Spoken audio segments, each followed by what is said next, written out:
Do you feel like you're barely keeping your head above water? That no matter how hard you try, meaningful progress remains out of reach?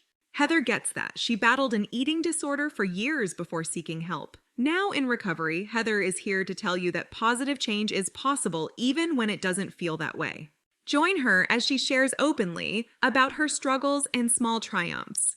Fair warning though, Heather doesn't hold back. Her candid story may trigger some. But for those wanting honesty, hope, and healing, this is 1% Better with Heather. The information and stories shared on 1% Better are based on host Heather's personal experiences with eating disorders and mental health challenges. Heather is not a licensed doctor, therapist, dietitian, or other health professional. Her advice and opinions should not be taken as professional medical advice. Please consult your physician or a qualified health provider regarding any medical or health-related issues. 1% Better also contains descriptions of eating disorders that may be triggering for some listeners. Discretion is advised.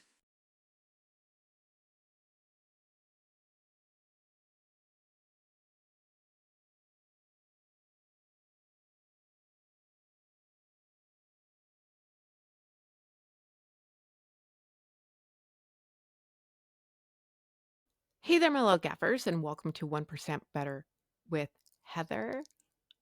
Just so those who are watching on YouTube, yes, I am very well aware I have baggage under my eyes. I look like a dumpster fire. Actually, a dumpster fire looks better than me right now. I have not slept in a week. They are weaning me off my sleeping pills that I've been on for a good 7.5 years because of my heart, and it's not working out well for me. Let me tell you, I'm exhausted, but I can't sleep. I just cannot calm down my body. So if you're looking at me like, oh my God, what's wrong with this girl? Why does she look like Uncle Fester from the Addams Family? That's why. Very well aware. Thank you. So this episode I'm going to call Hospital Part 1. There's going to be a lot of parts. And please bear with me as my memory's not that good. I've also blocked a lot of stuff out. When I was going to the hospital, I was very ill. I was so sick, it wasn't even funny. And your brain just doesn't work at this point. I will show you something that I have not looked at for a very long time. For those who are not watching on YouTube, I'm holding up my journal from the hospital. And this is hard. This is very, very hard. This book holds, I call it like memories from hell. Like nothing good's in this book. And I just couldn't look at it for a very long time. But I think it is time now to talk about it. So we can do hard things. We're going to do this together. So if I start crying, I'm sorry. But this is my story, my life, and how things went down. After the intervention, which was the end of May 2022, the big talk at the intervention was how to get Heather better. Please go listen to that video. I really go into detail there. So I was sort of trying to get better. I kept going to this one place that's in my city for eating disorders. I go fill out paperwork, hear nothing. Granted, I do have the gift of any paperwork with my name on it goes missing. It just does. So I call and they're like, yeah, no, we got it. We'll get you eventually. Sure, whatever. Didn't really care, to be honest. But after the intervention, I was like, no, I got to get better. So I remember going to my family doctor and I said, listen, I need to go to this program. It's just taking forever. I don't know how long this wait list is. I love Canada, but wait lists are long for medical. And he's like, yeah, no, I understand. And then it was like June 28th. It was a Monday. And I remember he called me. He's like, hey, Heather, you got to come down here and get all this paperwork. So if you want to go to the eating disorder facility to get better, we need an ER doctor to sign off on this. And I'm like, an ER doctor? And I'm like, all right, whatever. He's like, just come get the paperwork. I'm like, all right. So I went down there, got the paperwork. And he's like, all right, you have to go to the ER right now. And I was like, oh, Okay, what do I know? Right? So I phoned my friend to take me to Surrey Memorial Hospital. Yes, I'm going to throw them under the bus. If you live in Surrey, British Columbia, Canada, or just in like Canada, you know Surrey Memorial Hospital. It is a shit show on a good day.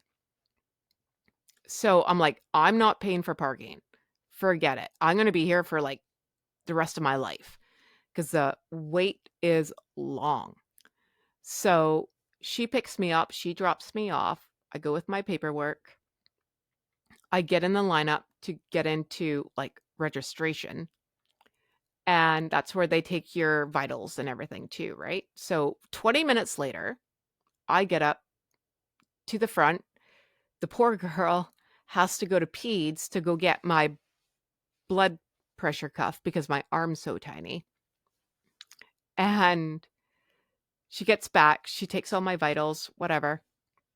And she says to me, "Why are you here?" And for some reason, I had enough balls to say, "I have an eating disorder."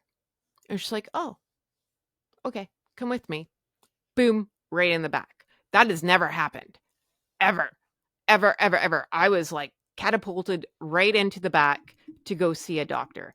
I get this amazing nurse who comes in and she's lovely to me. Lovely. And she's like, "How are you feeling? How are you doing?" I'm like, "No, I'm totally fine. Everything's all right." And it's the summer, so I'm wearing like capris and a tank top. I look like Skeletor, right? So she's like horrified to look at me, but I don't see that. I'm like, "Yeah, no, I look amazing." Blah. No, no, no, no. She's probably thinking, "How is this girl even alive?" But she's like, "All right, so we're going to get your blood done, blah, blah, blah." Boom, blood comes. A bunch of other people come on, take my heart, take everything, whatever. And then the ER doctor comes in and he's like, "So why are you here?" And I was like, "Well, I have an eating disorder and my doctor told me to come down here to get you fill out all this paperwork so I can go to this set like place to get therapy and help." Oh, okay. And he's like, "Well, your blood comes back. You don't have like great potassium levels." I'm like, "No, I know." I said, "But I'm not shocked because I know my potassium's low at this point." He's like, "Oh, okay. Well, as long as you know." All right. And he's like, "All right." So he signs off on all the paperwork. He's like, "You can go." And I was like, "What?" He's like, "No, no, no. You can leave." And in the back of my head, I kind of thought they're never going to let me leave. I was expecting to leave, but I was like, "Come on, two people, anyone with two eyes and a heartbeat looking at me would be like, this bitch ain't going anywhere. She's sick." Nope. He's like, "Yep, you got to see ya. Bye." And I was like, "Wait a minute." And I asked a couple more times. I'm like, "I can go?" And he's like, "Yeah, you can go." I'm like, "I'm allowed to walk out the door." Yeah. I'm like, "So I'm leaving." Yeah. Bye. So I go and find the really nice nurse and I give her a hug and I'm like, "I just want to thank you for being so nice to me. I'm leaving." And she grabs my arm, like grabs me. "Don't leave." And I was like, "Well, Buddy said I could go." And she's like, "Who said you can go?" I'm like, "The doctor. The doctor said I." She's like, "No, no, no, don't leave." And I was like, "Well, I'm not escaping. He said I could go. Bye-bye." And she's like, "No, no, no, don't leave. Stay." And I'm like, "What do you want me to do?" And I will be honest, there was a part in my brain that was sanity, was like, "Heather, don't go." And I was like, "But what am I going to do? Sit in the emergency and say, 'No, I'm not leaving'? Like, fuck that. Bye. Don't want to be here. I want to get better on one hand, but I don't want to be there." So I'm like, sayonara, goodbye. So I phone another friend and I call her. I'm like, can you come pick me up? I'm down at Surrey Memorial Hospital. She lives like a block from the hospital. She's like, yeah, sure, no problem. So she picks me up, drives me home. And on the way back to my house, it's a 7-minute drive. I got interrogated like I was on SVU. Holy Hannah. And the same question kept coming up. So they let you leave? Yeah, no, I went in. Okay, tell me how this all went down. Now, I also will say I went in Surrey Memorial Hospital by like 12. I was out by 2. I was in and out in 2 hours. 2 hours. And she's like, "You saw a doctor at Surrey Memorial in 2 hours?" Yes. Yes, I did. Oh, okay. What did this doctor say? He said, "See you, goodbye." That's what he said. So that went on for 7 minutes. So then she comes in and she's texting on the phone and I don't know at this point. There was a group chat going on. I know that now. So the friend who dropped me off and the friend who picked me up are friends. So they're talking. They're also talking to my husband. They're talking to my sister. They're talking to another friend. And they've all come up with this obvious answer that I escaped the hospital. There is no way in hell anyone let me leave. I did not get in and out of Surrey Memorial Hospital in 2 hours, and everything's hunky dory. See, fine, low potassium. I'll eat a banana. I'll live. And my husband phones me from work, which he never does. And he's like, "Can you explain to me how you're home?" I said, "Yeah, no, the doctor said I could leave." I said, "I have the paperwork here. Like, I have it in my hand. Like, I could show you when you get home." And he's like, "Oh, okay." 5 minutes later, he's home. So he comes home work from early. Not a good sign. And my friend's still there, and now they're chatting. And then a couple more people show up, and I'm like, "Hey, we're having a party." That's where my brain goes. People in the house, party time. See, I'm going to live. Everything's fine. But they're having some big meeting about how Heather escaped the hospital. I did not escape. The guy let me leave. So now I got 5 people asking me, walk me through the hospital. I'm like, come on.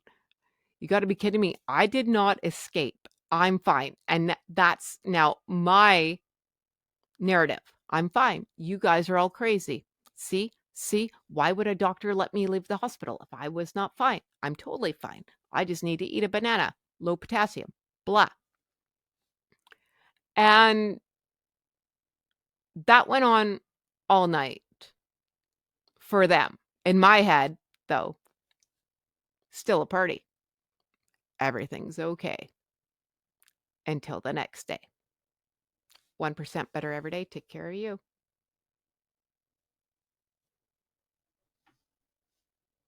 That's all for this episode of 1% Better. To continue the conversation, head over to our website at www.1percentbetter.ca, where you can access more stories and resources. We'd also love it if you subscribed and left us a review on your favorite podcast platform. And remember, friends, progress takes patience, perspective, and sometimes a little help from people who get it. So be kind to yourself and others as we work to get 1% better every day. We'll see you back here next week.